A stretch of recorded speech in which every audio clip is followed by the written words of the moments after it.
4 खंडों में प्रश्न है। 4, ये सब दिमाग में रखो। 4 खंडों में प्रश्न है, जिसमें से पहला खंड में 30 गो बहुविकल्पीय यानी ऑब्जेक्टिव प्रश्न है, जिसमें ऑप्शन दिया हुआ है। और खंड बी में 8 गो प्रश्न जो है सो 2 नंबर का है, जिसमें से 6 प्रश्न आपको बनाना है। और खंड सी में भी 8 प्रश्न जो है, लेकिन 3 नंबर का है, उसमें भी 6 प्रश्न बनाना है। और खंड डी में 6 प्रश्न है, जिसमें से आपको 4 प्रश्न बनाना है। तो आप लोग टेस्ट एग्जामिनेशन दे चुके हैं, तो उनके प्रश्नों का चर्चा करते हैं। ध्यान दो। प्रश्न है खंड ए का, हम बात कर रहे हैं सोलर कुकर में किस गोलीय दर्पण का उपयोग किया जाता है। सोलर कुकर में, तो अभी कुछ देर पहले हम लोग सोलर कुकर के बारे में चर्चा कर रहे थे। ध्यान दो लड़के। सोलर कुकर एक यंत्र है जो सौर ऊर्जा को उष्मा ऊर्जा में रूपांतरित करता है। जिस प्रकार से आपने पढ़ा था विद्युत जनित्र, जनरेटर।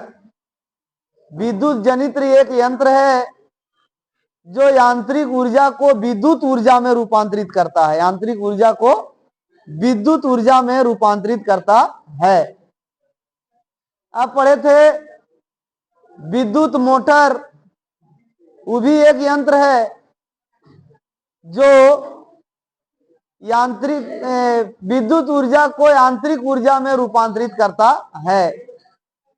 उसी तरह से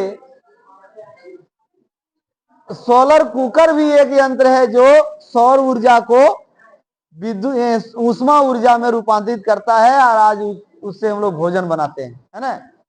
तो सुनो, सोलर कुकर का हम लोग लाभ और हानि भी अभी चर्चा कर रहे थे कि सोलर कुकर जो है, ये यंत्र का उपयोग जब हम लोग करते हैं भोजन बनाने में, तो इसमें कोई ईंधन का उपयोग नहीं किया जाता है। एक प्रकार का ये क्या है, लाभ है। सोलर कुकर में कोई बिल भुगतान नहीं करना पड़ता है। क्या सोलर कुकर में कोई खर्चा लगता है क्या? और इसमें धुआं और विषैला गैस भी निकलता नहीं है जो पर्यावरण को प्रदूषित करे। तो ये भी एक वो क्या है, लाभ है। और सोलर कुकर या कुकर से जब हम भोजन बनाते हैं तो पौष्टिक पदार्थों का भी क्षय होता नहीं है, पौष्टिक पदार्थ भी बर्बाद नहीं होता है। ये हुआ इसका लाभ। हानि भी इसका चर्चा किए कि इसका उपयोग केवल दिन में ही किया जा सकता है। जब सूर्य का प्रकाश मौजूद हो तभी हम इसका उपयोग कर सकते हैं। और एक और हानि है कि बादल वाले दिन में भी इसका उपयोग नहीं किया जा सकता, यानी इसके भरोसे अगर हम लोग रहें तो भूखे भी रह सकते हैं कभी कभी, है ना। ध्यान दो। और दूसरा इसका हानि है कि भोजन बनाने में इसमें अधिक समय लगता है। भोजन बनाने में इसमें ये अधिक समय लगता है।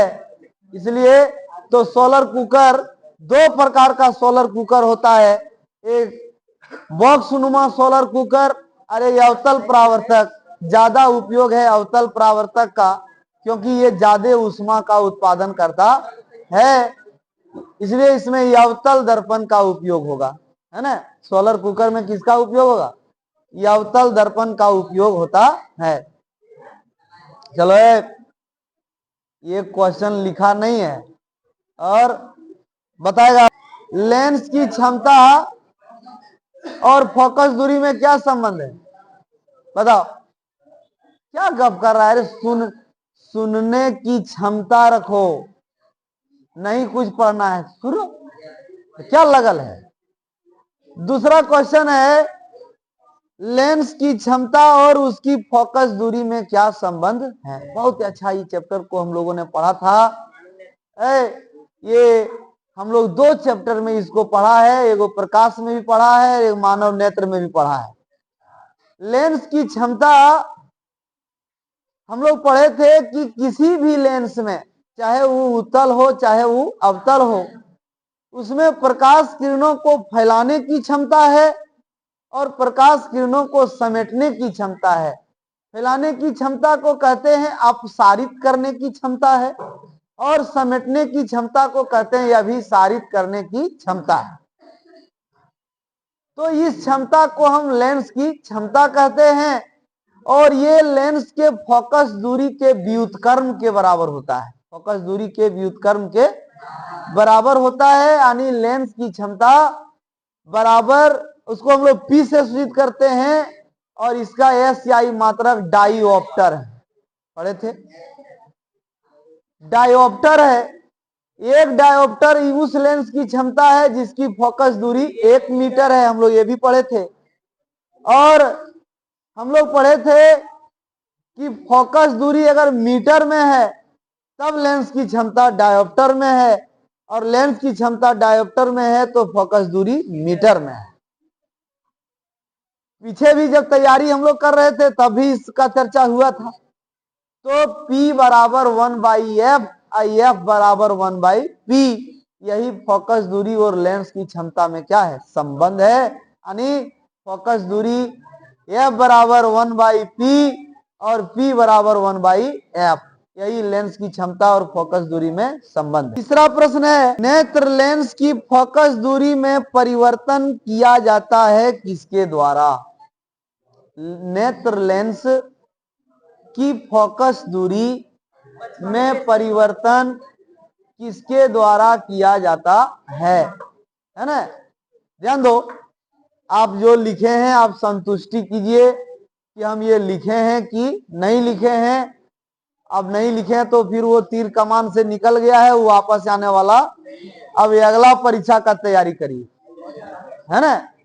पढ़े थे नेत्र लेंस का जो फोकस दूरी है, हमारे मानव नेत्र में जो लेंस लगा हुआ है उसी को कहते हैं नेत्र लेंस, क्रिस्टलीय लेंस, अभिनेत्र लेंस। और वो इस प्रकार से संरचना है कि वो अपनी फोकस दूरी को समायोजित कर लेता है, जिसे हम लेंस की क्षमता भी कहें, क्या कहते हैं, समंजन क्षमता। अभिनेत्र लेंस की समंजन क्षमता भी कहते हैं। तो वो जो नेत्र लेंस की फोकस दूरी समायोजित होता है, जब हमें दूर की वस्तु देखना होता है उस समय फोकस दूरी बढ़ता है, जिस समय हमको निकट की वस्तु देखना होता है उस समय फोकस दूरी घटता है। तो ये समायोजित करने का काम जो है सो कहता है पश्चिमाभि पेशियां। कौन करता है? पश्चिमाभि, या उसको कहते हैं सिलियरी मांसपेशियां। सिलियरी मांस, तो यही ऑप्शन में है, सिलियरी पेशियों द्वारा। सिलियरी पेशियों द्वारा, या हम लोग इसको पढ़े थे कि इसका दूसरा नाम है पश्चिमाभि पेशियां, है ना?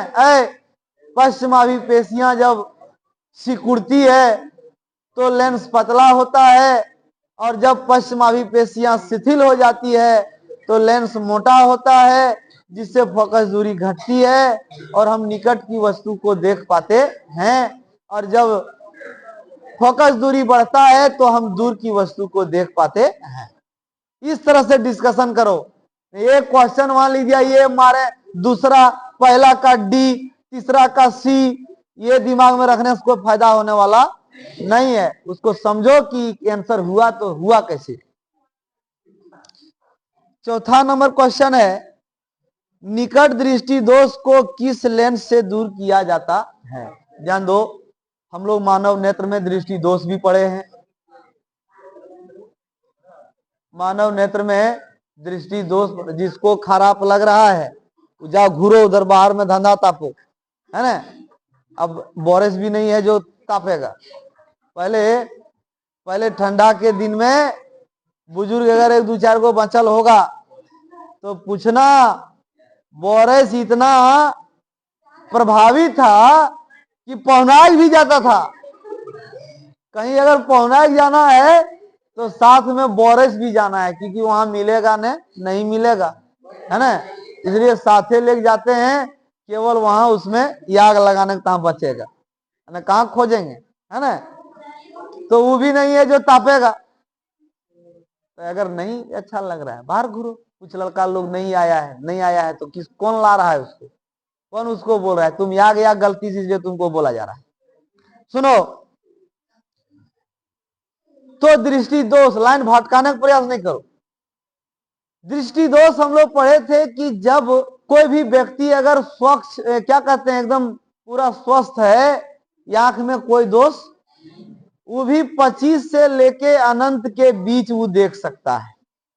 कि अगर कोई व्यक्ति नेत्र से 25 सेंटीमीटर और अनंत के बीच की वस्तु को देखने में अगर परेशानी हो रहा है, 25 से नीचे तो उसको दिखबे नहीं करता है, अनंत के बाद तो उसको दिखबे नहीं करता है, दिखता है 25 और अनंत के बीच।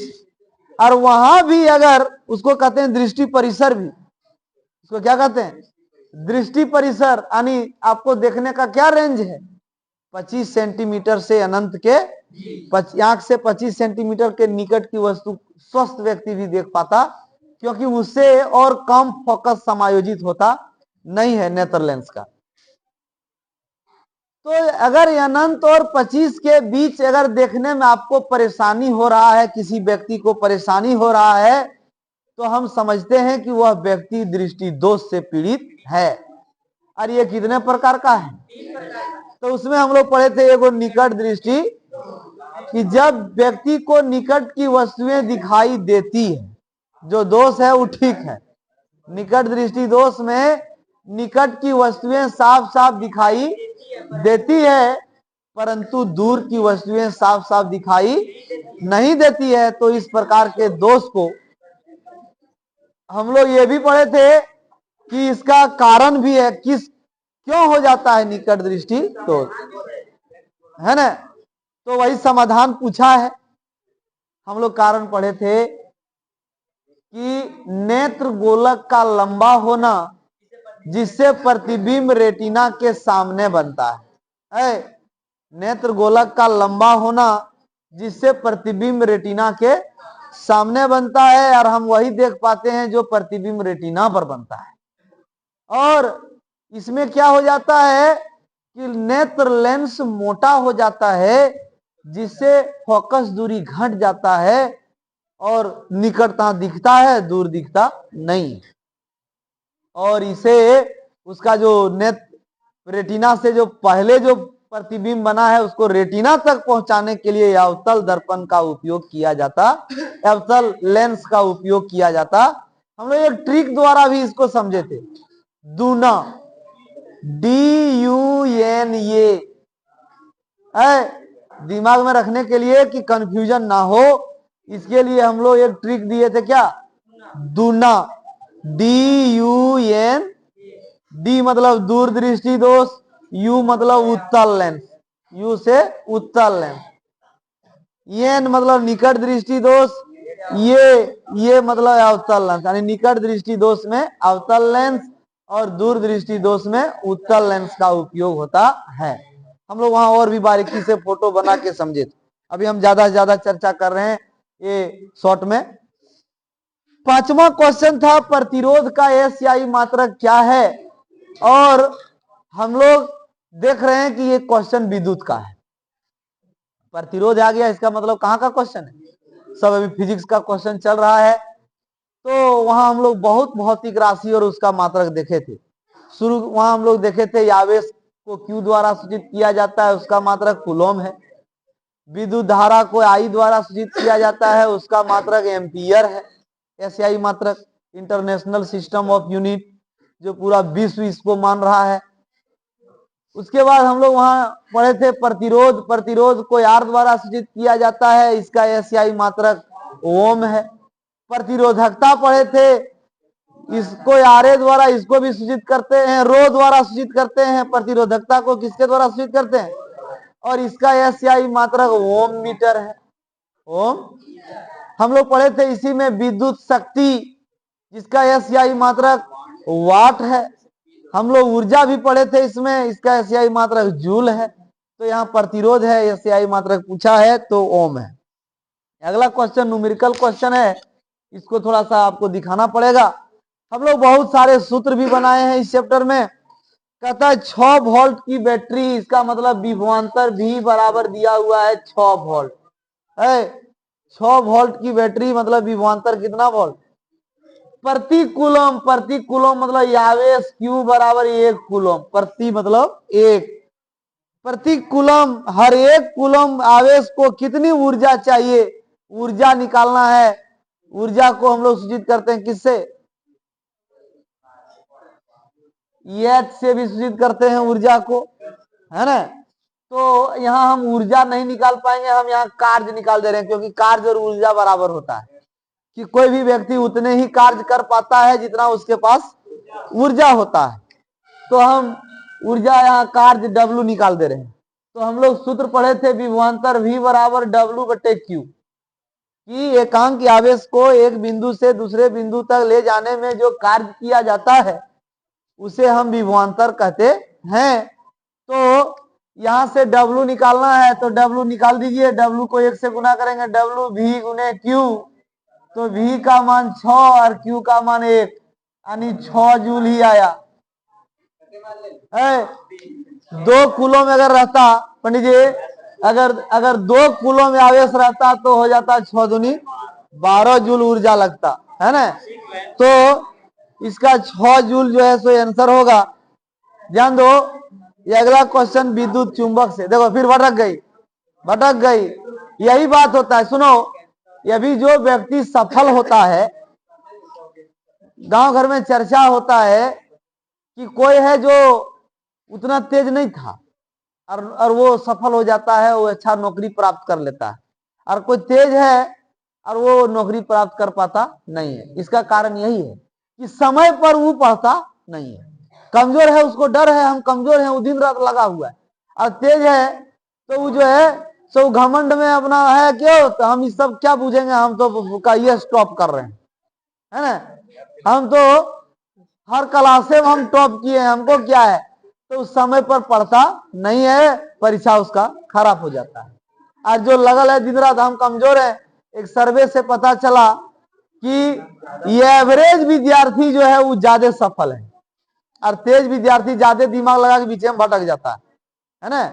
इसलिए संयम रखने का प्रयास करो। जखने डिस्कशन करना है, बोल रहे हैं कबे से बोल रहे हैं कि घर गांव में हर गांव में 2 गो 3 गो विद्यार्थी 10वां का 10 गो है, 2-4 गो में एक ग्रुप तैयार करो, कम से कम नहीं ज्यादा तो 1 घंटा भी डिस्कशन करो, क्वेश्चन का चर्चा करो कि इस क्वेश्चन का जवाब तुम कैसे देगा, इस क्वेश्चन का देखो तो हम इस तरह का जवाब दे रहे हैं, तुम इसके विषय में क्या कहता है। कम से कम 10-20 गो 50 गो क्वेश्चन रोज चर्चा हो जाएगा, वो दिमाग में जो चिपकेगा वो कभी नहीं उतरेगा।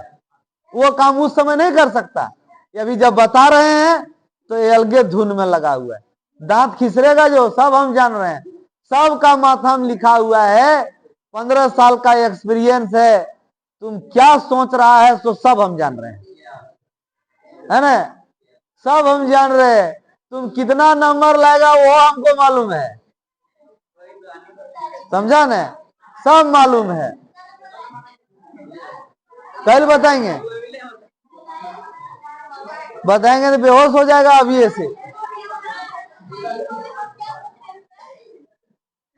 7वां नंबर क्वेश्चन है, चुंबकीय क्षेत्र का एशियाई मात्रक क्या है। सुनो, इसका 2, जैसे देखो विद्युत धारा का एशियाई मात्रक आपको बोले थे क्या है, बताओ। विद्युत धारा का एशियाई मात्रक है, विद्युत धारा का एशियाई मात्रक बताओ शिवम कुमार, वो अंकित कुमार, विद्युत धारा का एशियाई मात्रक बताओ।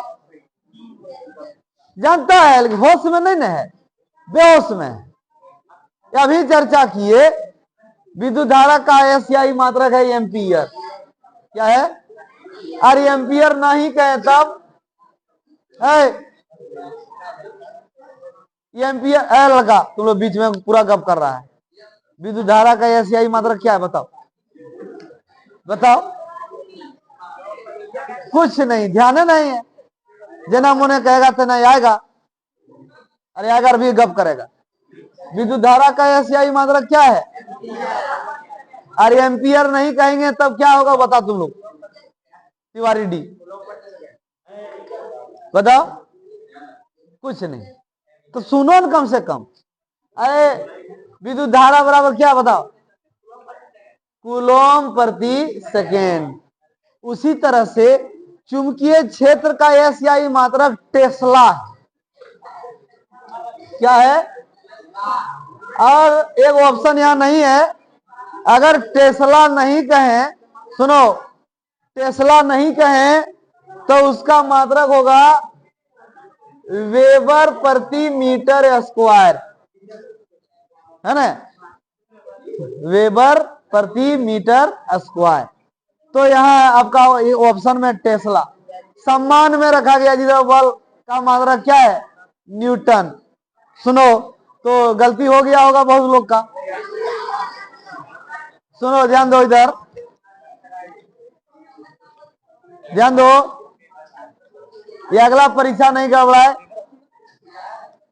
ये 8 नंबर का जो प्रश्न है